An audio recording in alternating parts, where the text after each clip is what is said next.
तर मगाशी आपण वेगवेगळ्या विषयावर बोलतो आलो की सगळ्यांच्याही भावना तीव्र आहेत किंवा येणारा कार्यकर्ता जिवंत राहिला, कार्यकर्ता म्हणूनच टिकणार. तर ह्या गोष्टी बरोबरच आहेत. तरीसुद्धा कार्यकर्त्यानं एक स्वतःची आचारसंहिता ठेवायला पाहिजे. म्हणजे आपल्याला ह्या राजकारणामध्ये पुढं जर यायचं असेल तर आत्ताच्या प्रवाहामध्ये काय काय गरजेचं आहे हे मगाशी आपण म्हटल्याप्रमाणे ज्या आचारसंहिता आहेत त्यामध्ये तू स्वतः हाडाचा कार्यकर्ता पाहिजे. नंबर 2, तू स्वतःच्या पायावर सक्षम पाहिजे. म्हणजे व्यवसाय करून समाजसेवा करणारा पाहिजे, तर तो कायमस्वरूपी ह्यात टिकेल.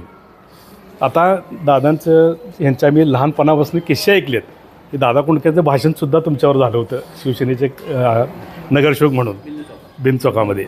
तर ह्या घटना आम्ही साक्षी आहे. त्या पद्धतीने त्यांच्या काळामध्ये आत्ताच त्यांनी जिवंत उदाहरण सांगितलं की ह्यांचा दरारा जो होता की स्वतःचा त्याग.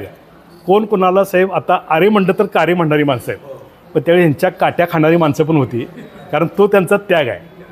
तर अशांचे चांगले गुण जर नवीन कार्यकर्त्यांनी घेतले आणि कोल्हापूर शहर, आता तुमचं मी खरोखरच कौतुक करतो की कोल्हापूर शहर हे जुनं तळ्यांचं शहर आहे.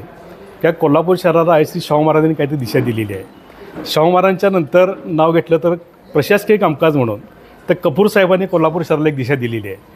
तर पहिला 77 सालचा जो DP झाला कोल्हापूर शहराचा, तो DP आणि महाराजांनी कोल्हापूर शहराबद्दल ती मांडलेलं नकाशा, ह्या दोघांमध्ये असणारं साम्य बघितलं तर त्या काळापासून आज आमच्यासारखे लोकप्रतिनिधी काम करत आले असते तर तो आराखडा 100% विकसित झाला असता.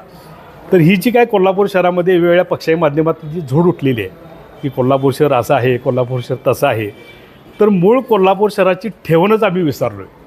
कुठल्या तरी शहराचं अनुकरण करायचं आणि काय तर तिथं चांगलं झाले म्हणून मी इथं करायचं.